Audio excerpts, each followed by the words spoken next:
Displacements ਤੇ ਆਪਾਂ ਉਸ ਦੇ ਵਿੱਚੋਂ ਦੋ ਕਵਰ ਕਰ ਰਹੇ ਸੀ, inductive effect and electromagnetic effect. ਠੀਕ ਹੈ, now come on to page number 2, ਬਿਲਕੁਲ ਬॉटम ਤੇ। ਠੀਕ ਹੈ, ਹੈਡਿੰਗ ਇਜ਼ ਰੈਜ਼ੋਨੈਂਸ ਔਰ ਮੀਜ਼ੋਮੈਰਿਕ ਇਫੈਕਟ। ਦੇਖੋ ਇਹਦੇ ਰੈਜ਼ੋਨੈਂਸ ਕੀ ਹੁੰਦਾ ਹੈ, ਇਹ ਆਪਾਂ ਕੈਮੀਕਲ ਬੌਂਡਿੰਗ ਚ ਕਰ ਚੁੱਕੇ ਹਾਂ, ਯਾਦ ਹੈ ਨਾ। ठीक है, कुछ आगे बड़ा मोटा आइडिया। डेफिनेशन की होती है रेजोनेंस की? हाँ कबीर, रेजोनेंस की डेफिनेशन है जी, जसप्रीत नोट्स जो पढ़ के नहीं हुए। शुभम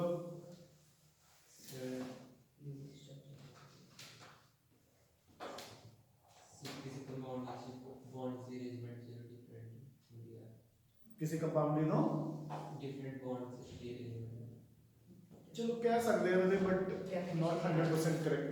चलो ਜਦੋਂ ਆਪਾਂ ਇੱਕੋ ਕੰਪਾਊਂਡ ਨੂੰ ਇੱਕ ਤੋਂ ਜ਼ਿਆਦਾ ਸਟਰਕਚਰਲ ਫਾਰਮੂਲਾਸ ਦੇ ਸਕਦੇ ਹੋਈਏ, ਠੀਕ ਹੈ, ਜਦੋਂ ਆਪਾਂ ਇੱਕ ਸਿੰਗਲ ਕੰਪਾਊਂਡ ਨੂੰ ਇੱਕ ਤੋਂ ਜ਼ਿਆਦਾ ਸਟਰਕਚਰਲ ਫਾਰਮੂਲਾ ਦੇ ਸਕਦੇ ਹੋਈਏ ਬਟ ਉਹਨਾਂ ਵਿੱਚੋਂ ਕੋਈ ਵੀ ਫਾਰਮੂਲਾ 100% ਕਰੈਕਟ ਨਹੀਂ ਹੁੰਦਾ, ਠੀਕ ਹੈ, that is known as resonance या mesomeric effect। ठीक है, ਹੁਣ ਦੇਖੋ ਬਈ बेसिकली रेजोनेंस ਕੀ ਹੁੰਦਾ ਹੈ। ਇੱਧਰ ਦੇਖੋ ਆਪਾਂ ਟਿਪੀਕਲ ਐਗਜ਼ਾਮਪਲ ਲੈਣੇ ਹੁੰਦੇ ਆ ਬੈਂਜ਼ੀਨ ਦੀ, ਬਲਕਿ ਇਨਫੈਕਟ ਆਰਗੈਨਿਕ ਕੈਮਿਸਟਰੀ ਦੇ ਵਿੱਚ ਆਪਾਂ ਨੂੰ ਰੈਜ਼ੋਨੈਂਸ ਇੰਪੋਰਟੈਂਟ ਹੀ ਬੈਂਜ਼ੀਨ ਦੇ ਕੇਸ 'ਚ ਹੁੰਦਾ ਹੈ। ਠੀਕ ਹੈ ਨਾ, ਇੱਧਰ ਦੇਖੋ ਬਈ ਇਹ ਤਾਂ ਆਪਾਂ ਨੂੰ ਬਣਾਉਣਾ ਸਿੱਖਣਾ ਹੀ ਪੈਣਾ, ਮਤਲਬ ਅੱਜ ਨਹੀਂ ਤਾਂ ਕੱਲ ਸਿੱਖਣਾ ਪਊਗਾ। ਠੀਕ ਹੈ, ਸੋ ਦੇਖੋ this is benzene,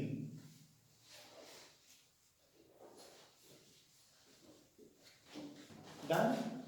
ਪਹਿਲਾਂ ਆਪਾਂ ਚਲੋ ਸਿੰਪਲੈਸਟ ਐਗਜ਼ਾਮਪਲ ਤੋਂ ਸ਼ੁਰੂ ਕਰਦੇ ਹਾਂ ਜਿਹੜੀ ਆਪਾਂ ਨੇ ਕੈਮੀਕਲ ਬੌਂਡਿੰਗ ਚ ਕੀਤੀ ਸੀ। ਇੱਧਰ ਦੇਖੋ ਬਈ ਆਪਣੇ ਕੋਲ ਦੋ ਆਕਸੀਜਨ ਐਟਮਸ ਹੈ, ਦੋਨਾਂ ਕੋਲ ਆਊਟਰ ਸ਼ੈਲ 'ਚ 6 ਇਲੈਕਟ੍ਰॉन्स ਹੈ, ਦੋਨਾਂ ਨੇ ਆਪਣੇ ਦੋ ਇਲੈਕਟ੍ਰॉन्स ਸ਼ੇਅਰ ਕੀਤੇ ਤੇ ਇੱਕ O2 ਮੋਲੀਕਿਊਲ ਫਾਰਮ ਕਰ ਲਿਆ, ਡਨ। ਠੀਕ ਹੈ, ਇੱਕ ਹੋਰ ਆਕਸੀਜਨ ਐਟਮ ਆਂਦਾ ਹੈ ਜਿਹਦੇ ਕੋਲ 6 ਇਲੈਕਟ੍ਰॉन्स ਹੈ, ਠੀਕ ਹੈ ਨਾ, एक और ऑक्सीजन एटम आता है जिसके कुल 6 इलेक्ट्रॉन्स है,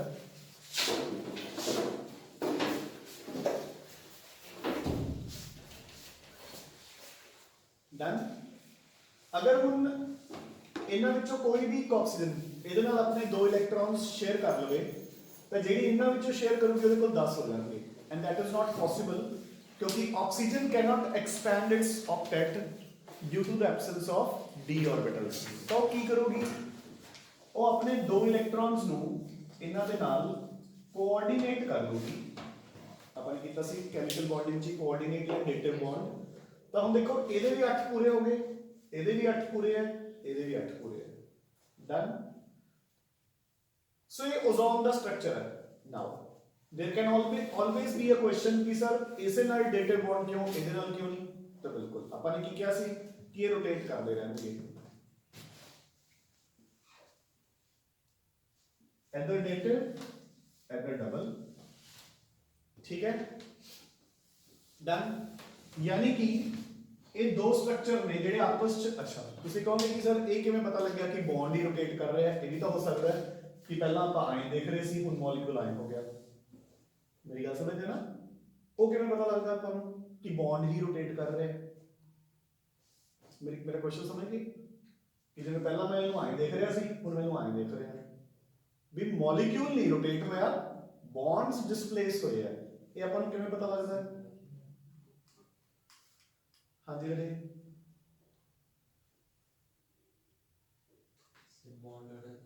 बॉन्ड ऑर्डर तो ठीक है ना। सो देखो फिर आपां इन्हां नूं मिला के एक रेजोनेंस हाइब्रिड बना लैंदे हैं कि एक सिग्मा बॉन्ड तो देखो हैगा ही हैगा दोनों बॉन्ड्स ते जेड़ा पाई बॉन्ड है वो लगातार रोटेट हो रहा है, कदे अंदर कदे अंदर, ठीक है।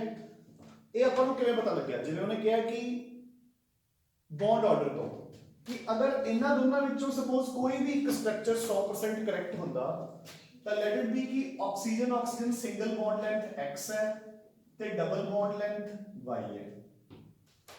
तां आपां चाहे आवला स्ट्रक्चर देखदे चाहे आवला देखदे, एक दी लेंथ हुंदी x एक दी लेंथ हुंदी y, बट जो आप ऑब्जर्व करांगे दोनों की लेंथ बराबर होगी कितनी z ਤੇ ਜਿਹੜਾ ਉਹ z ਹੋਊਗਾ ਉਹ ਲੈਸ ਦੈਨ x ਹੋਊਗਾ ਬਟ ਗ੍ਰੇਟਰ ਦੈਨ y ਹੋਊਗਾ, ਦੋਨਾਂ ਦੇ ਵਿੱਚ ਵਿਚਾਲੇ।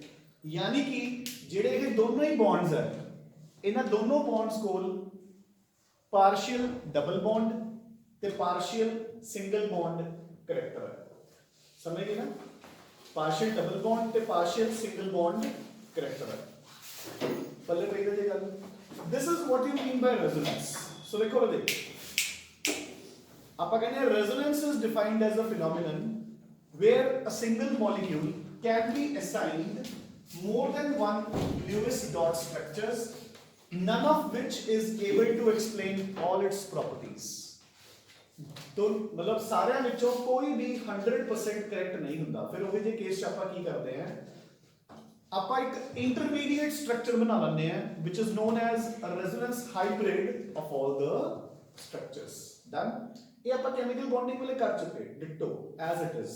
ਠੀਕ ਹੈ, ਇਸ ਚੈਪਟਰ ਵੈਸੇ ਤਾਂ ਮੈਂ ਉਦੋਂ ਵੀ ਕਰਵਾਇਆ ਸੀ ਬਸ, ਬਟ ਇਸ ਚੈਪਟਰ ਪੁਆਇੰਟ ਆਫ View ਨਾਲ ਆਪਾਂ ਨੇ ਕੀ ਕਰਨਾ ਰਜੇ ਕਿ ਰੈਜ਼ੋਨੈਂਸ ਦੀਆਂ ਕੰਡੀਸ਼ਨਸ ਕੀ ਹੈ, ਕੌਣ ਜ਼ਿਆਦਾ ਕੰਟਰੀਬਿਊਟ ਕਰਦਾ ਹੈ, ਕੌਣ ਘੱਟ ਕੰਟਰੀਬਿਊਟ ਕਰਦਾ ਹੈ। ਸਮਝ ਗਏ ਨਾ? ਇੱਧਰ ਦੇਖੋ, ਹੁਣ ਆਪਾਂ ਆਰਗੈਨਿਕ ਪੁਆਇੰਟ ਆਫ View ਨਾਲ ਆਉਂਦੇ ਹਾਂ ਮੇਨ ਐਗਜ਼ਾਮਪਲ ਤੇ। ਸੋ ਦੇਖੋ ਰਜੇ,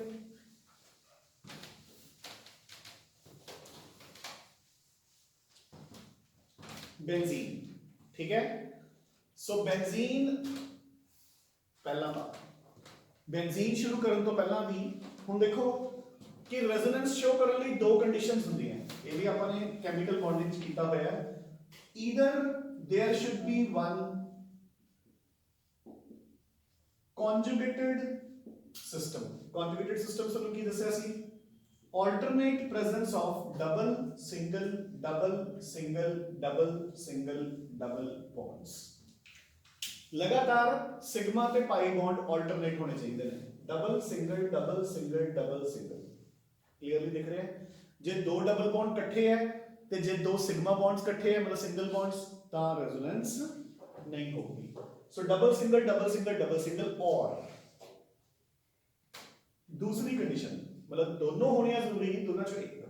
दूसरी condition double followed by single, उस तो बाद अगर डबल बॉन्ड नहीं हैगा तो there should be a lone pair of electrons.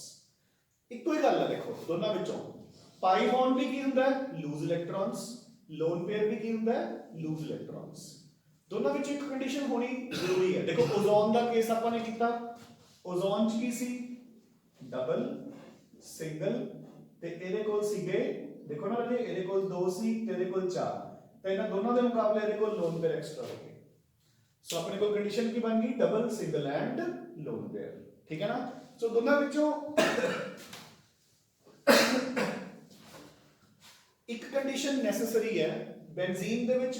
ਅੱਛਾ ਜੀ, ਹੁਣ ਜਿਹੜਾ ਆਪਾਂ ਨੇ ਇਸ ਤੋਂ ਨੈਕਸਟ ਕੱਲ ਟੌਪਿਕ ਕਰਨਾ ਹੈ ਤੇ ਫਾਈਨਲੀ ਆਪਣਾ ਇਹਲਾ ਪਾਰਟ ਇਲੈਕਟ੍ਰੋਨ ਡਿਸਪਲੇਸਮੈਂਟ ਦਾ ਖਤਮ ਹੋ ਜਾਊਗਾ। ਉਹ ਕਨਜੂਗੇਟਡ ਸਿਸਟਮ ਨੂੰ ਆਪਾਂ ਕੰਟੀਨਿਊ ਕਰਾਂਗੇ, ਤਾਂ ਕਰਕੇ ਇਹ ਨਾ ਹੋਵੇ ਕਿ ਕੱਲ ਤੁਸੀਂ ਇਹੀ ਭੁੱਲ ਜਾਓ ਕਿ ਕਨਜੂਗੇਟਡ ਸਿਸਟਮ ਕੀ ਹੁੰਦਾ। So conjugated system is alternate presence of double and single bonds। ਹੁਣ ਦੇਖੋ ਕੀ ਹੋਊਗਾ। ਸੋ ਬੈਂਜ਼ੀਨ ਦਾ ਪਹਿਲਾ ਰੈਜ਼ੋਨੇਟਿੰਗ ਸਟਰਕਚਰ ਆਪਾਂ ਕਿਵੇਂ ਬਣਾਵਾਂਗੇ। ਪਰ ਇਹ ਕੱਲ ਤੋਂ ਨਾ 8-10 ਤੋਂ ਬਾਅਦ ਜਿਹੜਾ ਬੱਚਾ ਆਊਗਾ ਮੈਂ ਐਂਟਰੀ ਨਹੀਂ ਕਰਨ ਦੇਣਾ, ਮਤਲਬ ਤੁਸੀਂ ਤਾਂ ਧਰਮਸ਼ਾਲਾ ਵਾਂਗੂ ਆਉਂਦੇ ਹੋਗੇ ਹਨਾ ਵੀ ਜਦੋਂ ਗੁਰਦੁਆਰੇ ਪਹੁੰਚ ਕੇ ਲੰਗਰ ਤਾਂ ਮਿਲ ਹੀ ਜਾਣਾ। ਸਮਝ ਗਏ ਨਾ ਕੁੜੀਓ? ਠੀਕ ਹੈ, ਪਹਿਲਾਂ ਤੁਹਾਨੂੰ ਦੋਨੋਂ ਨੂੰ ਬਾਹਰ ਕੱਢੂਗਾ। ਠੀਕ ਹੈ, ਸੋ 8-10 ਤੇ ਜਿਹੜਾ ਬੱਚਾ ਅੰਦਰ ਆ ਗਿਆ, ਜਿਹੜਾ ਨਹੀਂ ਆਇਆ ਉਹ ਮੁੜੂਗਾ। डन रजे? ठीक है, सो देखो अगला रेजोनेटिंग स्ट्रक्चर किवें बनूगा। हुण ध्यान नाल सुन लो रजे, आपां बेंजीन दे बेस ते बहुत सारी चीज़ां करांगे। एक पाई बॉन्ड नेक्स्ट ते मूव कर गया, आवले कार्बन कोल एक बॉन्ड घट गया, सो पॉजिटिव चार्ज, ਇਹਦੇ ਕੋਲੇ कंप्लीट है फिर भी नेगेटिव चार्ज, दो बॉन्ड्स उदां देगा। क्लियर? ਇਹਦੇ दो इलेक्ट्रॉन्स फालतू हो गए ना ਇਹਦੇ ਕੋਲ ਇੱਥੇ। ਇਹਦੇ ਕੋਲ ਕਿੰਨੇ ਇਲੈਕਟ੍ਰੋਨ ਰਹਿ ਗਏ 6, ਦੋ ਇੱਧਰ ਦੋ ਹਾਈਡਰੋਜਨ ਦੇ ਨਾਲ। ਇਹਦੇ ਕੋਲ ਬੌਂਡਸ 3 ਹੀ ਹੈ ਬਟ ਇਲੈਕਟ੍ਰੋਨਸ ਫਿਰ ਵੀ 8 ਹੈ, ਸੋ ਨੈਗੇਟਿਵ ਚਾਰਜ। ਹੁਣ ਇਹ ਇਲੈਕਟ੍ਰੋਨਸ ਰਿੰਗ ਤੇ ਆ ਜਾਣਗੇ, ਅਗਲਾ ਪਾਈ ਬੌਂਡ ਅੱਗੇ ਮੂਵ ਕਰ ਜੂਗਾ। ਸੋ ਨੈਕਸਟ ਸਟਰਕਚਰ ਆਪਣੇ ਕੋਲ ਇਹ ਫਾਰਮ ਹੋ ਗਿਆ। ਡਨ। ਨੈਕਸਟ ਸਟਰਕਚਰ ਇਹ ਇੱਧਰ ਆ ਗਿਆ, ਇੱਥੇ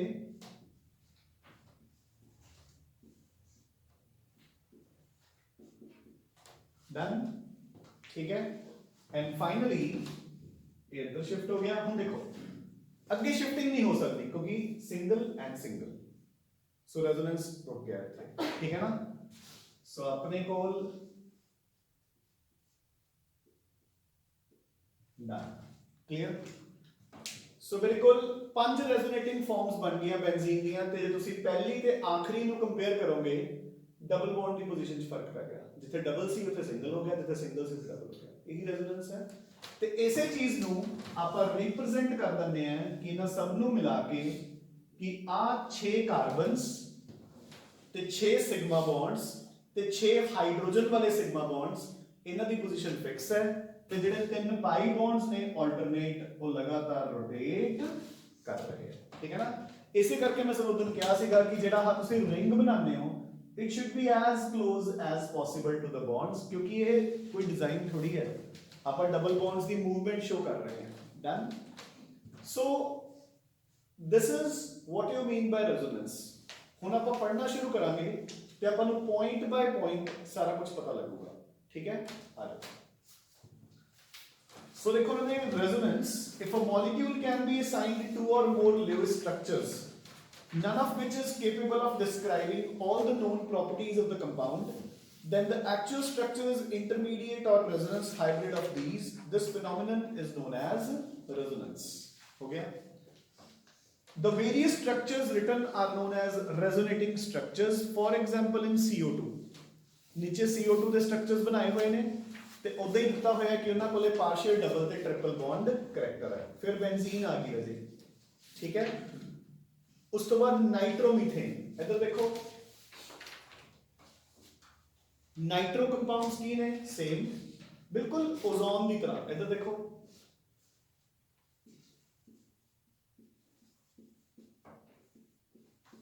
ਇੱਦਾਂ ਹੀ ਹੁੰਦਾ ਨਾਈਟ੍ਰੋ। ਬਸ ਅਗਲਾ ਰੈਜ਼ੋਨੇਟਿੰਗ ਸਟਰਕਚਰ ਕਿਵੇਂ ਬਣ ਜੂ, ਇਹਦੇ ਕੋਲ ਡਬਲ, ਇੱਥੇ ਕੋਆਰਡੀਨੇਟ, ਬਸ ਆਈ ਰੋਟੇਟ ਹੋਈ ਜਾਣਗੇ ਆਪਸ ਵਿੱਚ। ਸਮਝ ਗਏ ਕਿ ਨਹੀਂ। ਸੋ ਦੇਖੋ नाइट्रोजन को आउटर शेल च कितने इलेक्ट्रॉन सी 5, ਉਹਨੇ ਇੱਕ ਇੱਧਰ ਸ਼ੇਅਰ ਕੀਤਾ, 2 ਇੱਧਰ ਸ਼ੇਅਰ ਕੀਤੇ, 2 ਕੋਆਰਡੀਨੇਟ ਕਰ ਲਏ। ਇਸ ਆਕਸੀਜਨ ਨੇ 2 ਸ਼ੇਅਰ ਕਰ ਲਏ, ਇਹਦੇ ਕੋਲ ਆਪਣੇ 6 ਦੇ 6 electrons as it is. So double, single, lone pair, ਇੱਕ ਲੋਨ ਪੇਅਰ ਇੱਥੇ ਆ ਜਾਊਗਾ, ਡਬਲ ਬੌਂਡ ਇੱਥੇ। ਸੋ ਰੈਜ਼ੋਨੇਟਿੰਗ ਸਟਰਕਚਰ ਕਿਵੇਂ ਬਣ ਗਿਆ, CH3 N coordinate bond O ਤੇ ਡਬਲ ਬੌਂਡ, ठीक है ना। बस ऐसे ही आपस में रोटेट हो ही जाएंगे। हुन दोबारा फिर ਇਹਦੇ ਇਲੈਕਟ੍ਰॉन्स ਇੱਥੇ, ਇਹਦੇ ਇੱਥੇ, ਠੀਕ ਹੈ ਨਾ। ਹਾਂ, ਨੀਚੇ ਐਨਿਲੀਨ ਤੇ ਫਿਨੋਲ ਬਣਾਏ ਹੋਏ ਨੇ, ਇਹ ਆਪਾਂ ਬਾਅਦ ਚ ਬਣਾਵਾਂਗੇ, ਇਹਨਾਂ ਨੂੰ ਹਲੇ ਛੱਡ ਸਕਦੇ ਤੁਸੀਂ, ਠੀਕ ਹੈ ਨਾ। ਇਹ ਆਪਣਾ ਫਿਲਹਾਲ ਲੋਡ ਨਹੀਂ ਆਪਾਂ ਇਹਨਾਂ ਨੂੰ, 1-2 ਦਿਨਾਂ ਤੱਕ ਹੀ ਕਰਨਾ ਆਪਾਂ ਨੇ। ਆ ਜਾਓ ਦੇਖਦੇ ਹਾਂ रेजोनेंस एनर्जी और रेजोनेंस स्टेबलाइजेशन एनर्जी। सो देखो ना, ਹੁਣ ਆਪਾਂ ਕਹਾਂਗੇ ਕਿ ਸਰ ਜਦੋਂ ਆਪਾਂ ਦੇਖੋ ਰੇ, ਹੁਣ ਤੁਸੀਂ ਪੁੱਛਣਾ ਹੋਵੇ ਕਿ ਜਦੋਂ ਆਪਾਂ ਰਿਐਕਸ਼ਨਸ ਲਿਖਦੇ ਆ ਬੈਂਜ਼ੀਨ ਦੀਆਂ, ਆਪਾਂ ਆਹ ਵਾਲਾ ਸਟਰਕਚਰ ਕਿਉਂ ਯੂਜ਼ ਕਰਦੇ ਆ, ਠੀਕ ਹੈ ਨਾ। ਕਿਉਂਕਿ ਇਹਨਾਂ 5 ਤੋਂ ਮਿਲਾ ਕੇ ਬਣਿਆ ਤੇ ਇਹਦੀ એનર્ਜੀ ਇਹਨਾਂ 5 ਦੇ ਮੁਕਾਬਲੇ ਘੱਟ ਹੈ, ਯਾਨੀ ਕਿ ਸਟੇਬਿਲਿਟੀ ਇਹਨਾਂ ਤੋਂ ਜ਼ਿਆਦਾ ਹੈ। ਹੁਣ ਇਹਦਾ ਦੇਖੋ ਰੇ, ਵੈਸੇ ਹੁਣ ਇਹਨਾਂ 5 ਵਿੱਚੋਂ ਵੀ ਜਿਹੜਾ ਸਟਰਕਚਰ ਸਭ ਤੋਂ ਜ਼ਿਆਦਾ ਸਟੇਬਲ ਹੋ ਉਹਦੇ ਸਭ ਤੋਂ ਜ਼ਿਆਦਾ ਕੰਟਰੀਬਿਊਟ ਕਰੂ, ਜਿਹੜਾ ਸਭ ਤੋਂ ਘੱਟ ਸਟੇਬਲ ਹੋ ਉਹ ਸਭ ਤੋਂ ਘੱਟ ਕੰਟਰੀਬਿਊਟ ਕਰੂ। ਹੁਣ ਕਿਹੜਾ ਜ਼ਿਆਦਾ ਸਟੇਬਲ ਮੰਨਿਆ ਜਾਊਗਾ, ਉਹਦੀਆਂ ਕੰਡੀਸ਼ਨ ਸੁਣੋ। ਦੇਖੋ ਪਹਿਲੀ ਕੰਡੀਸ਼ਨ, ओवला रेजोनेटिंग स्ट्रक्चर सब तो ज्यादा कंट्रीब्यूट करो जिहदे कोल सब तो ज्यादा नंबर ऑफ बॉन्ड्स है, ठीक है, जिहदे कोल सब तो ज्यादा नंबर ऑफ बॉन्ड्स है। तो आप इन्हां नूं 5 नूं अगर कंपेयर करिए, सिर्फ पहले ते 5वें कोल एक बॉन्ड एक्स्ट्रा है, बाकी तो सब कुछ सेम ही है, ठीक है। सो सब तो ज्यादा कंट्रीब्यूशन एदी ते एदी है, ठीक है। नंबर 2, ਸੈਕੰਡ ਪੁਆਇੰਟ ਲਿਖਿਆ ਹੋਇਆ ਨੋਟਸ ਦੇ ਵਿੱਚ, ਮੈਂ ਬਾਅਦ ਪੜ੍ਹਾ ਦੂੰਗਾ। ਨੰਬਰ 2, ਸੈਕੰਡ ਕੰਡੀਸ਼ਨ ਕੰਟਰੀਬਿਊਸ਼ਨ ਲਈ ਜਿਹੜਾ ਨਿਊਟਰਲ ਹੋਊਗਾ ਉਹ ਸਭ ਤੋਂ ਜ਼ਿਆਦਾ ਸਟੇਬਲ ਹੋਊਗਾ, ਤਾਂ ਉਹਦੇ ਅਕੋਰਡਿੰਗਲੀ ਪਹਿਲਾ ਤੇ ਪੰਜਵਾਂ ਹੀ ਬਣ ਰਿਹਾ, ਠੀਕ ਹੈ, ਨਿਊਟਰਲ ਨੇ ਦੋਨੋਂ, ਬਾਕੀ ਤਿੰਨਾਂ ਦੇ ਉੱਤੇ ਚਾਰਜ ਹੈ। ਹਾਂਜੀ, ਹੁਣ ਜਿਹੜੇ ਚਾਰਜ ਨੇ ਉਹਨਾਂ ਵਿੱਚੋਂ ਸਭ ਤੋਂ ਜ਼ਿਆਦਾ ਸਟੇਬਲ ਉਹ ਹੋਊਗਾ ਜਿਹਦੇ ਵਿੱਚ ਆਪੋਜ਼ਿਟ ਚਾਰजेस ਚ ਡਿਸਟੈਂਸ ਘੱਟ ਤੋਂ ਘੱਟ ਹੋਊਗਾ, ਯਾਨੀ ਕਿ ਇਹਨਾਂ ਦੋਨਾਂ ਚ ਡਿਸਟੈਂਸ ਘੱਟ ਹੈ, ਇਹਦੇ ਚ ਬਿਲਕੁਲ ਆਪੋਜ਼ਿਟ ਨੇ। ਸੋ ਸੈਕੰਡ ਨੰਬਰ ਤੇ ਕੰਟਰੀਬਿਊਸ਼ਨ ਇਹਨਾਂ ਦੋਨਾਂ ਦੀ ਹੈ, ਥਰਡ ਤੇ ਕੰਟਰੀਬਿਊਸ਼ਨ ਇਹਨਾਂ ਦੀ ਹੈ। ਡਨ। ਹੁਣ ਇੱਧਰ ਦੇਖੋ ਬਦੇ, ਆਪਾਂ ਵੈਸੇ ਹੀ ਮੰਨ ਲਓ ਸਪੋਜ਼ ਹੁਣ ਇਹਨਾਂ ਪੰਜਾਂ ਸਟਰਕਚਰਸ ਚੋਂ ਕੋਈ ਦੱਸ ਸਕਦਾ ਹੈ ਕਿ ਕਿਹੜੇ ਸਟਰਕਚਰ ਦੀ એનર્ਜੀ ਸਭ ਤੋਂ ਜ਼ਿਆਦਾ ਹੋਊਗੀ ਅਨਮੋਲ?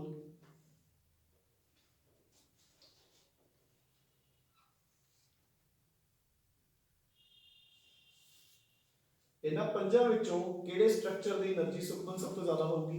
ਥਰਡ ਦੀ, ਕਿਉਂਕਿ stability is inversely proportional to energy. ਜਿਹਦੀ એનર્ਜੀ ਸਭ ਤੋਂ ਜ਼ਿਆਦਾ ਹੈ ਸਟੇਬਿਲਿਟੀ ਉਹਦੀ ਸਭ ਤੋਂ ਘੱਟ ਹੈ। ਆਪਾਂ ਨੇ ਵੈਸੇ ਹੀ ਮੰਨ ਲਓ ਕਿ ਫਰਜ਼ ਕਰੋ ਆਪਾਂ ਨੇ ਮੰਨ ਲਿਆ ਵੀ ਇਹਦੀ એનર્ਜੀ ਹੈਗੀ ਹੈ 400 ਜੂਲਸ, ਵੈਸੇ ਹੀ, ਠੀਕ ਹੈ ਨਾ।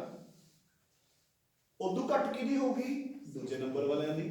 ਲੈਟ ਇਟ ਬੀ ਇਹਨਾਂ ਦੀ એનર્ਜੀ ਹੈਗੀ ਹੈ 380, ਵੈਸੇ ਹੀ ਮੰਨ ਲਿਆ ਆਪਾਂ, ਠੀਕ ਹੈ। ਸਭ ਤੋਂ ਘੱਟ ਹੋਊਗੀ ਪਹਿਲੇ ਨੰਬਰ ਵਾਲਿਆਂ ਦੀ। ਲੈਟ ਇਟ ਬੀ ਇਹਨਾਂ ਦੀ એનર્ਜੀ ਹੈਗੀ ਹੈ 350। ਤਾਂ ਜਿਹੜਾ ਇਹ ਰੈਜ਼ੋਨੈਂਸ ਹਾਈਬ੍ਰਿਡ ਬਣਾਇਆ ਆਪਾਂ ਨੇ, ਇਹਦੀ એનર્ਜੀ ਹੋਊਗੀ ਫॉर ਐਗਜ਼ਾਮਪਲ 320, ਯਾਨੀ ਕਿ ਮੋਸਟ ਸਟੇਬਲ ਸਟਰਕਚਰਸ ਤੋਂ ਵੀ ਘੱਟ। ਐਂਡ ਦਿਸ એનર્ਜੀ ਇਹਦੀ ਕਿੰਨੀ ਹੈ? 350, ਇਹਦੀ 320, ਕਿੰਨਾ ਗੈਪ ਹੋ ਗਿਆ? 30। ਇਹ 30 ਜਿਹੜੀ ਹੈਗੀ ਹੈ this is known as resonance stabilization energy. So ਆਪਾਂ ਕੀ ਲਿਖਾਂਗੇ ਕਿ the energy of the resonance hybrid is less than any of the contributing structures. The energy difference between the resonance hybrid and the most stable contributing structure is known as resonance stabilization energy. Done? So देखो रहे, energy of the actual structure of the molecule, यानी कि resonance hybrid, is lower than that of any of the resonating structures. The difference in the energy between the actual and the most stable structure is called resonance energy. The different resonating structures contribute in proportion of their stability. कर लिया point अपन ने? हूँ देखो दे rules for writing resonating structures. So rules की है? पहला rule, the resonating structures should have the same position of the nuclei. देखो दे nucleus केड़े ने अपने कोले दे विच 6 कार्बन ते 6 हाइड्रोजन, वो तो ना मूव कर रहे। कार्बन ते हाइड्रोजन की पोजीशन सेम है, सिर्फ मूव की कर रहे हैं एक एक पाई बॉन्ड, 2 इलेक्ट्रॉन्स मूव कर रहे हैं। वो 2 इलेक्ट्रॉन्स पहले इत्थे आ गए, फिर वो बॉन्ड चले गए, अगले इत्थे आ गए, सिर्फ पाई बॉन्ड्स मूव कर रहे हैं। There is no movement of sigma bonds या न्यूक्लियस, मतलब एटम्स की कोई मूवमेंट नहीं। Done. Next, all the resonating structures should have the same number of unpaired electrons. बिल्कुल एक जोड़ा मूव करता है बजे, कदे भी सिंगल इलेक्ट्रॉन मूव नहीं कर रहा। ਇਹਦੇ ਕੋਲ ਕਿੰਨੇ ਅਨਪੇਡ ਇਲੈਕਟ੍ਰॉन ਸੀ, ਜਿੰਨੇ ਹੋਣਗੇ ਉਨੇ ਹੀ ਇਹਦੇ ਕੋਲੇ ਹੋਣਗੇ, ਸਮਝ ਗਏ ਨਾ। Next, the contributing structures should have nearly the same energy. ਬਿਲਕੁਲ ਦੇਖੋ ਆਪਾਂ ਨੇ એનર્ਜੀਜ਼ ਡਿਸਾਈਡ ਕੀਤੀਆਂ ਹਾਈਪੋਥੈਟਿਕਲੀ, ਇਹਦੀ 400 ਹੈ, ਇਹਦੀ 380, ਇਹ ਨਹੀਂ ਹੋ ਸਕਦਾ ਕਿ ਇਹਦੀ 400 ਹੈ ਤੇ ਇਹਦੀ 250 ਹੈ। ਰੀਜ਼ਨ ਵੀ ਜੇ ਇਹਦੀ 400 ਤੇ ਇਹਦੀ 250 ਹੈ ਫਿਰ ਤਾਂ ਇਹ ਬਹੁਤ ਜ਼ਿਆਦਾ ਸਟੇਬਲ ਹੋ ਗਿਆ, ਫਿਰ ਇਹਦੇ ਚੇਂਜ ਹੀ ਕਿਉਂ ਹੋਊਗਾ? ਸੋ ਥੋੜਾ ਥੋੜਾ એનર્ਜੀ ਗੈਪ ਹੋਊਗਾ ਇਹਨਾਂ 'ਚ, ਤਾਂ ਹੀ ਉਹ ਇੱਕ ਦੂਸਰੇ 'ਚ ਲਗਾਤਾਰ ਕਨਵਰਟ ਹੋਈ ਜਾਣਗੇ, ਠੀਕ ਹੈ ਨਾ। Next, all the atoms should have the octet of electrons except hydrogen which have a duplet. ਹਾਂਜੀ ਜੀ, ਆਪਾਂ ਨੇ ਜਦੋਂ ਓਜ਼ੋਨ ਦਾ ਸਟਰਕਚਰ ਬਣਾਇਆ ਸੀ ਆਪਾਂ ਨੇ ਕਿਹਾ ਸੀ ਕਿ ऑक्टेट क्रॉस नहीं होगा। सो अपनी कंडीशन यही होगी कि आप सब दा ऑक्टेट कंप्लीट रखिए, ऑक्टेट नु क्रॉस ना करिए। डन। हाँ जी, हुन आ गया रिलेटिव कंट्रीब्यूशन। सो केड़ा ज्यादा कंट्रीब्यूट करूंगा, ठीक है। नंबर 1, ਜਿਹਦੀ એનર્ਜੀ ਲੋਐਸਟ ਹੋਊਗੀ, ਸਭ ਨੂੰ ਪਤਾ ਹੈ ਕਿਉਂਕਿ ਸਭ ਤੋਂ ਜ਼ਿਆਦਾ ਸਟੇਬਲ ਹੋਊਗਾ। Number 2 more number of covalent bonds, ਦੱਸਤਾ ਤੁਹਾਨੂੰ ਮੈਂ, ਠੀਕ ਹੈ। ਨੰਬਰ 3 ਜਿੱਥੇ ਆਕਟੇਟ ਸਭ ਦੇ ਸੈਟੀਸਫਾਈਡ ਹੋਣਗੇ, ਦੇਖੋ ਹੁਣ ਆਟੋਮੈਟਿਕਲੀ ਪੁਆਇੰਟ ਬਣ ਗਿਆ, ਇੱਥੇ ਸਭ ਦੇ ਆਕਟੇਟ ਸੈਟੀਸਫਾਈਡ ਸੀ, ਇਹ ਜ਼ਿਆਦਾ ਕੰਟਰੀਬਿਊਟ ਕਰ ਰਹੇ ਆ। ਇਹਨਾਂ ਤਿੰਨਾਂ ਚ ਆਕਟੇਟ ਸੈਟੀਸਫਾਈਡ ਨਹੀਂ ਹੈ, ਕਿਹੜੇ ਕਾਰਬਨ ਦਾ? ਆਵਲੇ ਦਾ, ਤਾਂ ਇਹ ਘੱਟ ਕੰਟਰੀਬਿਊਟ ਕਰ ਰਹੇ ਆ। Number 4 less separation of opposite charges, ਬਿਲਕੁਲ ਠੀਕ ਹੈ ਨਾ, ਜਿੱਥੇ ਆਪੋਜ਼ਿਟ ਚਾਰजेस ਦੀ ਸੈਪਰੇਸ਼ਨ ਘੱਟ ਹੋਊਗੀ। Negative charge on more electronegative atom, positive charge on more electropositive atom, ठीक है ना।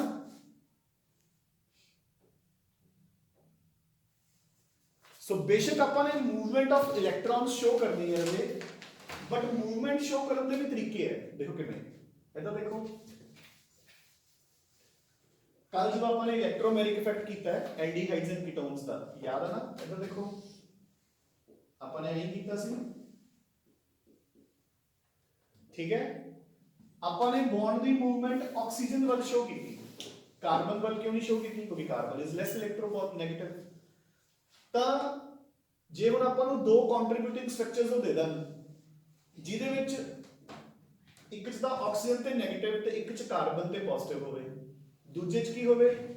ਆਕਸੀਜਨ ਤੇ ਪੋਜ਼ਿਟਿਵ ਤੇ ਕਾਰਬਨ ਤੇ 네ਗੇਟਿਵ, ਤਾਂ ਨੈਚੁਰਲ ਹੈ ਜਿਹਦੇ ਵਿੱਚ ਆਕਸੀਜਨ ਦੇ ਉੱਤੇ 네ਗੇਟਿਵ ਚਾਰਜ ਹੋਊਗਾ ਤੇ ਕਾਰਬਨ ਦੇ ਉੱਤੇ ਪੋਜ਼ਿਟਿਵ ਚਾਰਜ ਹੋਊ, ਉਹੀ ਜ਼ਿਆਦਾ ਸਟੇਬਲ ਹੋਊ। ਦੇਖੋ ਇਧਰ ਮੂਵ ਕਰ ਗਿਆ 네ਗੇਟਿਵ ਐਂਡ ਪੋਜ਼ਿਟਿਵ, ਇੱਕ ਸਟਰਕਚਰ ਇਹ ਹੈ।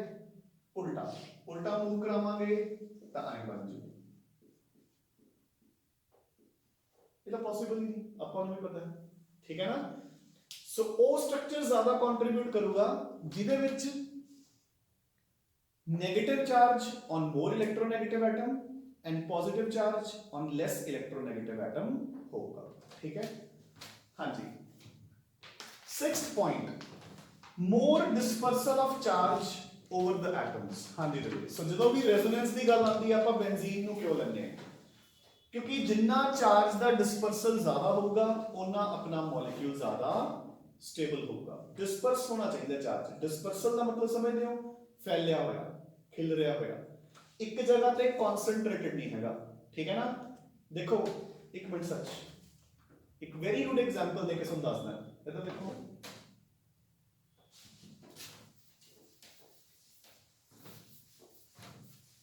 हमें आप किया तो नहीं, बट स्टिल जो अपने ऑर्गेनिक स्टार्ट की है, पहला लेक्चर अपने क्या सी, alkanes are saturated, alkenes and alkynes are unsaturated. ਉਹਦਾ ਕੀ ਕਾਰਨ ਸੀਗਾ ਕਿ एल्कीन्स ਤੇ एल्काइन्स ਕਿਹੜੀਆਂ ਰਿਐਕਸ਼ਨਸ ਸ਼ੋ ਕਰਨਗੇ? ਕੀ ਸ਼ੋ ਕਰਨਗੇ? एल्कीन्स ਤੇ एल्काइन्स एडिशंस, एल्केन्स शो करनगे सब्स्टिट्यूशंस। याद है कि एल्कीन ते एल्काइन दे विच एडिशन होगी ताई वो अनसैचुरेटेड है, एल्केन दे विच तां एडिशन पॉसिबल ही नहीं, तो की होगी रजे? सब्स्टिट्यूशन। इधर देखो मेरे को एक एल्कीन है, मैं उस दे विच क्लोरीन पाई, तो मैं की एक्सपेक्ट कर रहे हैं?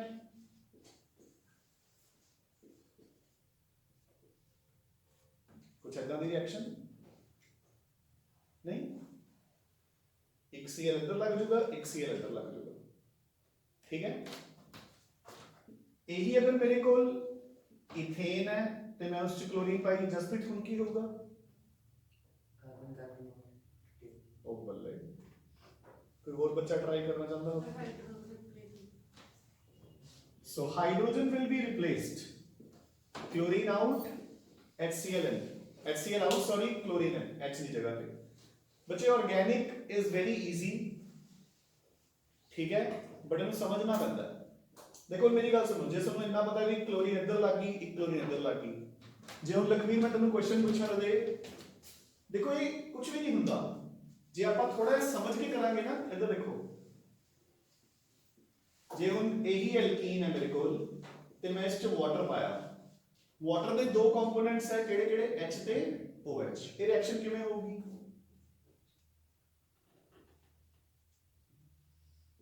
एल्कीन है, ਸੋ ਕੀ ਹੋਊਗਾ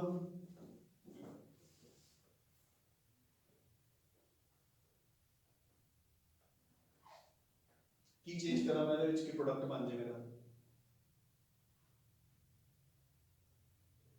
सर कितना हाइड्रोजन कितना हाँ वाटर ਦੇ ਦੋ ਪਾਰਟਸ ਹੈ ਹਨਾ ਸੋ ਇੱਕ ਪਾਸੇ ਲੱਗ ਗਿਆ H ਇੱਕ ਪਾਸੇ ਲੱਗ ਗਿਆ OH ਤੇ ਇਹ ਹੋ ਗਿਆ ਸੈਚੂਰੇਟ ਚਲੋ ਇੱਕ ਕੁਐਸਚਨ ਹੋ मैंने HCl पाता ਹੁਣ ਕੀ ਹੋਗਾ एक पासे H एक पासे इतना ही होगा डन सॉरी डन सतवीर जी मैं ब्रोमीन पाई रहे Br2 ਹੁਣ ਕੀ ਹੋਗਾ So CH2 Br single bond CH2 है ना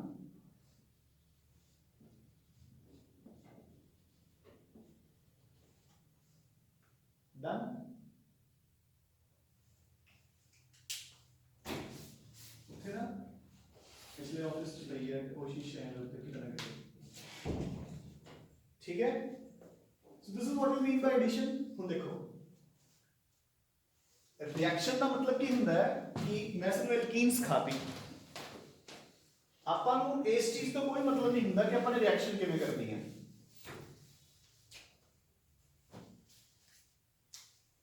ਜਦੋਂ ਸਾਨੂੰ ਪੇਪਰ 'ਚ ਆ ਰਿਐਕਸ਼ਨ ਆ ਗਈ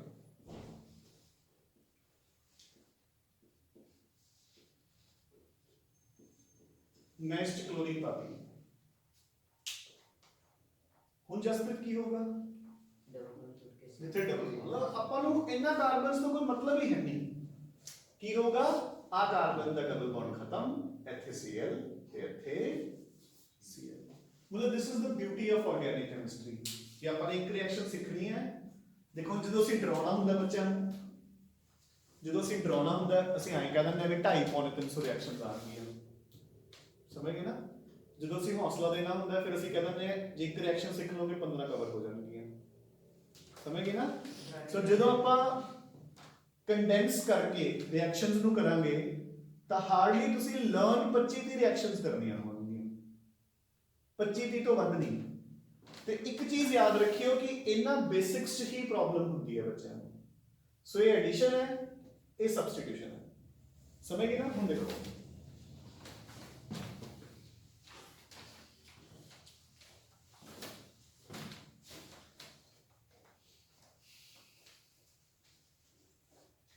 So alkenes and alkynes will show additions. This will show substitution. है ना?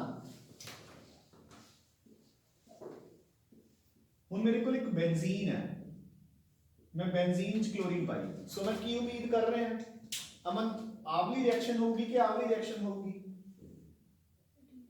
एडिशन होगी ते मैनू शुभम कितनियां क्लोरीन्स की लोड़ है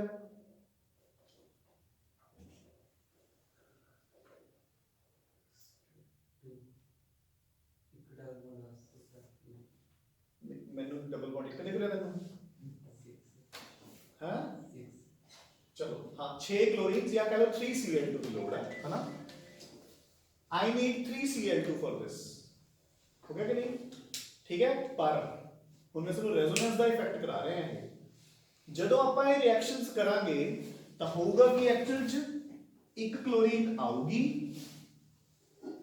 HCl ਬਾਹਰ ਨਿਕਲ ਜੂਗਾ ਤੇ 6 ਚੋਂ ਕੋਈ ਵੀ ਇੱਕ H ਦੀ ਜਗ੍ਹਾ ਤੇ ਕਲੋਰੀਨ ਆ ਜੂਗੀ ਇਹ ਕਿਉਂ ਹੋਇਆ ਕਿਉਂਕਿ ਡਿਊ ਟੂ ਰੈਜ਼ੋਨੈਂਸ बेंजीन ਦੇ ਡਬਲ ਬੌਂਡਸ ਇੰਨੇ ਜ਼ਿਆਦਾ ਸਟੇਬਲ ਹੋ ਗਏ ਪਾਈ ਬੌਂਡਸ ਇੰਨੇ ਜ਼ਿਆਦਾ ਸਟੇਬਲ ਹੋ ਗਏ ਕਿ ਉਹ ਐਡੀਸ਼ਨ ਦੀ ਬਜਾਏ ਕੀ ਸ਼ੋ ਕਰਨ ਲੱਗੇ ਸਬਸਟੀਟਿਊਸ਼ਨ ਦੇਖੋ ਲੌਜੀਕ ਕੀ ਹੈ ਆਪਣਾ ਕਿ ਕਲੋਰੀਨ ਨੇ ਕਿੱਥੇ ਅਟੈਕ ਕਰਨਾ ਹੈ ਜਿੱਥੇ ਡਬਲ ਬੌਂਡ ਹੈ ਉਹ ਕਲੋਰੀਨ ਨੇ ਕਿੱਥੇ ਅਟੈਕ ਕਰਨਾ ਹੈ ਜਿੱਥੇ ਡਬਲ ਬੌਂਡ ਹੈ ਠੀਕ ਹੈ ਤੇ ਡਬਲ ਬੌਂਡ ਦੀ ਪੋਜੀਸ਼ਨ ਫਿਕਸ ਹੀ ਹੈ ਨਹੀਂ ਫਿਰ ਅਟੈਕ ਕਿਵੇਂ ਕਰੂ ਇਲੈਕਟ੍ਰॉन्स ਤਾਂ ਲਗਾਤਾਰ ਰੋਟੇਟ ਕਰੀ ਜਾ ਰਹੇ ਹਨ ਨਾ ਠੀਕ ਹੈ ਤੇ 1 ਸੈਕਿੰਡ ਚ ਕਿੰਨੇ ਚੱਕਰ ਪੂਰੇ ਕਰ ਰਹੇ ਨੇ ਲਗਭਗ 10⁻15 ਹੁਣ ਜਿਵੇਂ ਸਪੋਜ਼ ਦੇਖੋ ਉਹ ਨਹੀਂ ਹੁੰਦਾ ਉਹ ਇੱਕ ਸਰਕਲ ਜਿਹਾ ਹੁੰਦਾ ਔਰ ਉਹਦੇ ਵਿੱਚ ਕੈਸੀਨੋਸ ਚ ਆਪਾਂ ਦੇਖਦੇ ਹਾਂ ਮੂਵੀਜ਼ ਚ ਸਰਕਲ ਹੁੰਦਾ ਜਿਹਦੇ ਤੇ ਬਾਲ ਆ ਕੇ ਟਿਕ ਜਾਂਦੀ ਹੈ ਉਹ ਬੰਦਾ ਜਿੱਤ ਗਿਆ ਹਨਾ ਤਾਂ ਹੁਣ ਜਿਵੇਂ ਸਪੋਜ਼ ਉਹ ਕੈਸੀਨੋ ਹੈ ਰੁਕਿਆ ਹੋਇਆ ਹੈ ਤੇ ਮੈਂ ਤੁਹਾਨੂੰ ਕਹਾਂਗਾ ਕਿ ਬਾਲ ਨੂੰ 55 ਨੰਬਰ ਤੇ ਪਾ ਦਿਓ ਤੁਸੀਂ ਐਂ ਚੱਕ ਕੇ ਪਾ ਦੋਗੇ ਕਿ ਨਹੀਂ ਪਾ ਦੋਗੇ ਨਹੀਂ ਪਾ ਸਕਦੇ जो कि हाँ रुके हुए हैं ना पा सकते हैं भाई इसलिए है ना इजीली पा सकते हो साइड कि नहीं? हाँ पा सकते हैं यार, रुकिया हुआ दिखाएं चक के हो गया।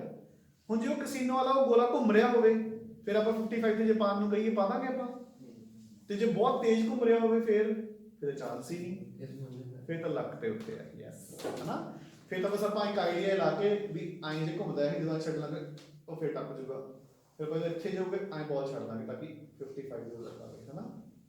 You getting a point?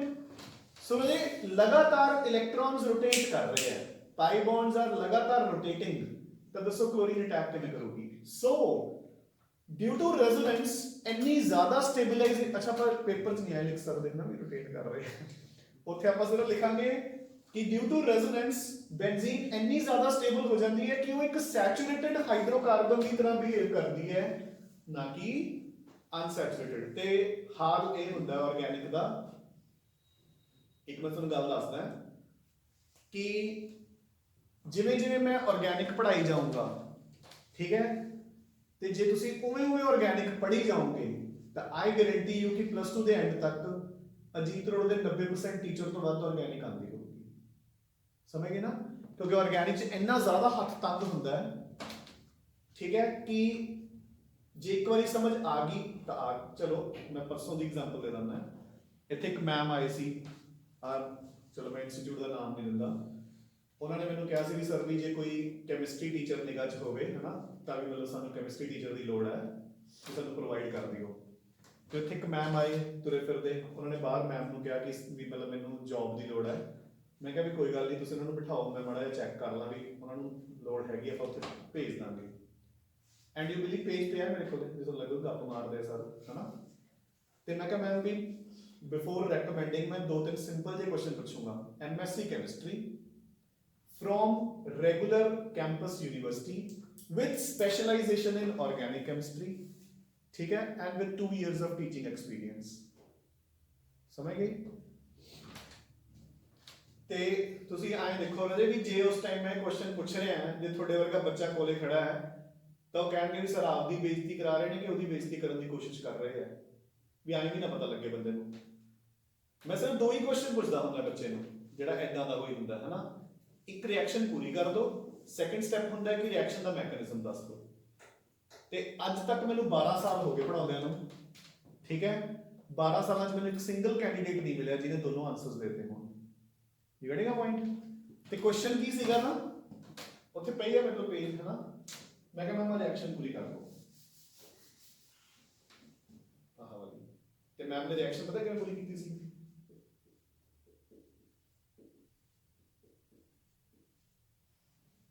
ਗੱਲ ਸਮਝਦੇ ਹੋ? but this is the base of organic chemistry, ਇੰਨਾ ਪੂਰ ਬੇਸ ਹੁੰਦਾ ਹੈ। ਤੇ ਉਤੋਂ ਦੀ ਇੱਕ ਹੋਰ ਬਲੰਡਰ ਵੀ ਕੀਤਾ ਸੀ, ਠੀਕ ਹੈ, ਕੀ ਜਿਹੜਾ ਕਿ ਮਤਲਬ ਸ਼ਾਇਦ ਮੇਰਾ ਤਾਂ ਕੋਈ ਜਵਾਬ ਵੀ ਨਾ ਕਰੇ ਬਲੰਡਰ ਹੈ। ਚਲੋ ਉਹ ਤਾਂ ਮੈਂ ਮੰਨਦਾ ਕਿ ਘਬਰਾਹਟ ਚ ਕਰਤਾ ਹੋਊਗਾ, ਕਾਰਬਨ ਦੀ ਗਿਣਤੀ ਵਧਾਤੀ, ਇੱਥੇ 2 ਕਾਰਬਨ ਹੈ, ਇੱਥੇ 3 ਕਾਰਬਨ ਕਰਤੇ। ਮੇਰੀ ਗੱਲ ਸਮਝਦੇ ਹੋ? ਮਤਲਬ this is the hall in organic chemistry actually। ਤੇ MSc in chemistry with specialization in organic chemistry, ਠੀਕ ਹੈ ਨਾ। ਹੁਣ ਆਪਾਂ ਉਦਾਂ ਬੰਦੇ ਨੂੰ ਕੀ ਤਾਂ ਰეკਮੈਂਡ ਕਰੀਏ ਤੇ ਕੀ ਨਾ ਰეკਮੈਂਡ ਕਰੀਏ। ਤੇ ਇਸ ਤੋਂ ਅਗਲਾ ਕੁਐਸਚਨ ਮੇਰਾ ਇਹ ਹੁੰਦਾ ਹੈ ਕਿ ਮੈਮ ਜਿਹੜਾ ਆਹ Cl2 ਹੈ ਇਹਦੇ ਵਿੱਚੋਂ ਪਹਿਲਾਂ Cl ਪੋਜ਼ਿਟਿਵ ਅਟੈਕ ਕਰੂਗਾ ਕਿ Cl ਨੈਗੇਟਿਵ ਅਟੈਕ ਕਰੂਗਾ, ਹੈ ਨਾ। ਉੱਥੇ ਤੱਕ ਤਾਂ ਫਿਰ ਨੌਬਤ ਹੀ ਨਹੀਂ ਆਈ ਜਦੋਂ ਰਿਐਕਸ਼ਨ ਹੀ ਗਲਤ ਹੋ ਗਈ, ਠੀਕ ਹੈ। ਤੁਹਾਡੇ ਚੋਂ ਕੋਈ ਬੱਚਾ ਦੱਸ ਸਕਦਾ ਕਿ ਪਹਿਲਾਂ Cl ਪੋਜ਼ਿਟਿਵ ਅਟੈਕ ਕਰੂਗਾ ਕਿ Cl ਨੈਗੇਟਿਵ ਅਟੈਕ ਕਰੂਗਾ? ਦੱਸੋ ਯਾਰ, ਕੱਲ ਹੀ ਕੀਤਾ ਆਪਾਂ ਨੇ ਇਲੈਕਟ੍ਰੋਮੈਗਨੈਟਿਕ। ਬੜਾ ਕਾਪੀਆਂ ਫਰੋ ਲਓ ਵੀ ਕੀ ਕਰਾਇਆ ਸਾਨੂੰ। 2 ਹੀ ਹੈ ਉਹਦੇ, ਇੱਕ ਨਿਊਟਰਲ ਰਹਿ ਗਿਆ। ਹਾਂ ਉਹਦੇ ਐਲਕੀਨਸ ਦੇ ਕੇਸ 'ਚ ਕਿਹਾ ਸੀ ਕਿ ਪਹਿਲਾਂ H ਪੋਜ਼ਿਟਿਵ ਅਟੈਕ ਕਰੂ, ਤੇ ਐਲਡੀਹਾਈਡਸ ਦੇ ਕੇਸ 'ਚ ਕਿਹਾ ਸੀ ਪਹਿਲਾਂ Cn ਨੈਗੇਟਿਵ ਅਟੈਕ ਕਰੂ। ਤਾਂ ਹੁਣ ਕਿਹਦੇ ਤੇ ਅਟੈਕ ਹੋ ਰਿਹਾ? ਐਲਕੀਨਸ। ਤਾਂ ਪਹਿਲਾਂ ਕੌਣ ਅਟੈਕ ਕਰੂ? Cl। So this will be electrophilic addition. ਕੋਈ ਗੱਲ ਨਹੀਂ, ਚਲੋ ਆਪਾਂ ਇਸ ਤੇ ਤਾਂ ਲੇਟਰ ਔਨ ਆਉਂਦੇ ਹਾਂ, ਠੀਕ ਹੈ। ਸੋ the benzene will be extra stable due to resonance, ठीक है। benzene will be extra stable due to resonance and that is why it will show substitution reactions, ना कि addition reactions. आ जाओ जरा. So next is resonance effect. It is the polarity produced in the molecule. आ देखो राजे, आ resonance का effect है. अब polarity आ गई एक neutral molecule by the interaction of two pi bonds. दो pi bonds interact कर रहे हैं हमेशा. एक इत्थे move कर गया, एक अगे move कर गया. ठीक है Baljinder? And a lone pair of electrons present on the adjacent atom. It is transmitted through the chain. So लगातार अगे दी अगे ट्रांसमिट होता जाता है. ठीक है? हुण ये दो टाइप्स दा राजे. पॉजिटिव आर ते नेगेटिव आर. इधर देखो. चलो पॉजिटिव आर ते नेगेटिव आर का बाद ही पता लग जाएगा. इधर देखो. सो जदों आपां बेंजीन दे रेजोनेटिंग स्ट्रक्चर्स करांगे फंक्शनल ग्रुप्स. वैसे हले अपन लोड नहीं पॉजिटिव आर ते नेगेटिव आर दी, बट चलो फिर भी करी सुन लो ताकि अपन पता लग जाए. देखो रे जदों आपां पढ़ांगे +2 दे विच पहला चैप्टर एल्काइल हैलाइड, अगला chapter alcohols and phenols. Next ਹੁਣ ਤੁਸੀਂ ਆਨਸਰ ਦੇ ਦਿਓ ਇੱਕ ethers and amines 1 degree 2 degree 3 degree. ठीक है? इस तो अलावा अपने सिलेबस छोड़ के होगा aldehydes,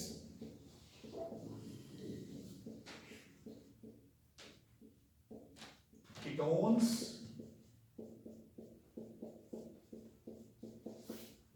carboxylic acids, cyanides,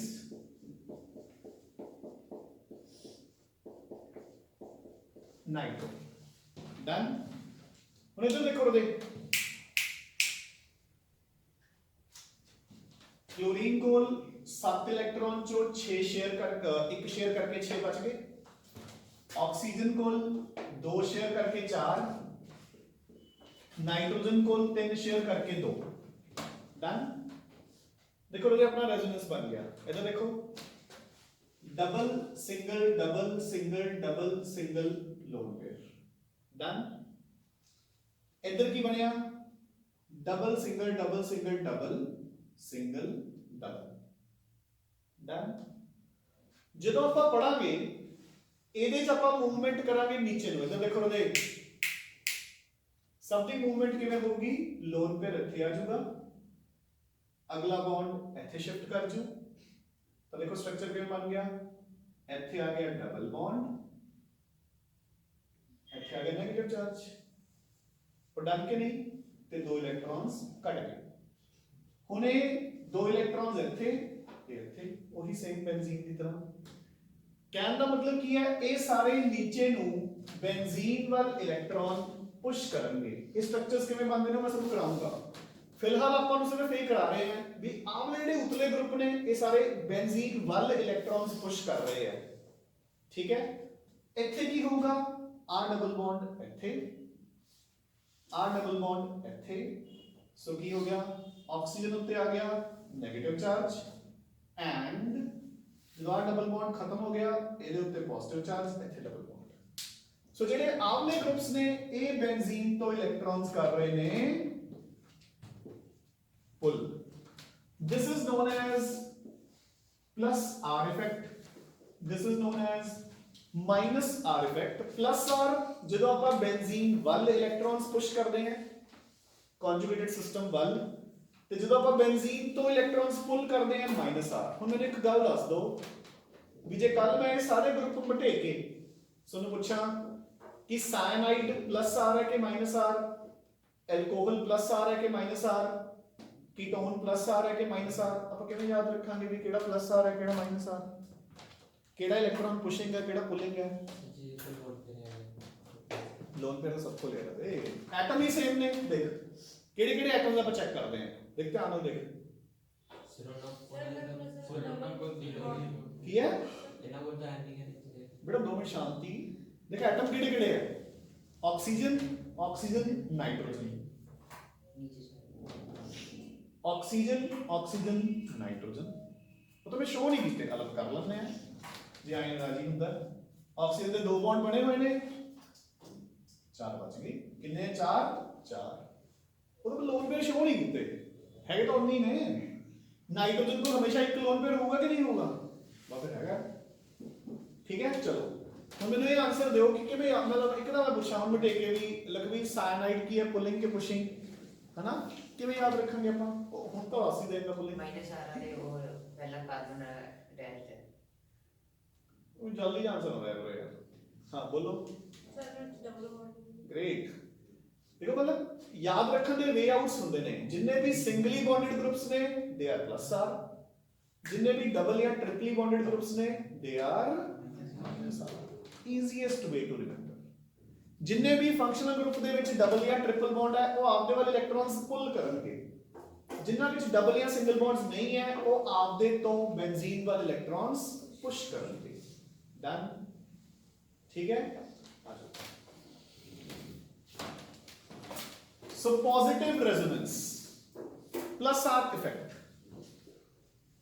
if a substituent has a tendency to donate electrons to the double bond देखो ग्रुप्स केड़े ने OH OR ether NH2 NHR NR2 मतलब प्राइमरी सेकेंडरी ते tertiary amines chlorine bromine iodine etcetera आ structure मैं नीचे बनाई नहीं हुई क्योंकि ਆਪਾਂ ਇਹ ਬਣਾਵਾਂਗੇ ਅੱਗੇ negative R effect if a substituent has a tendency to withdraw electrons from a double bond bond कर लो जे bond लिखा हुआ है double bond or a conjugated system so केड़े केड़े ग्रुप्स है देखो पहला कीटोन फिर एल्डिहाइड फिर साइनाइड फिर नाइट्रो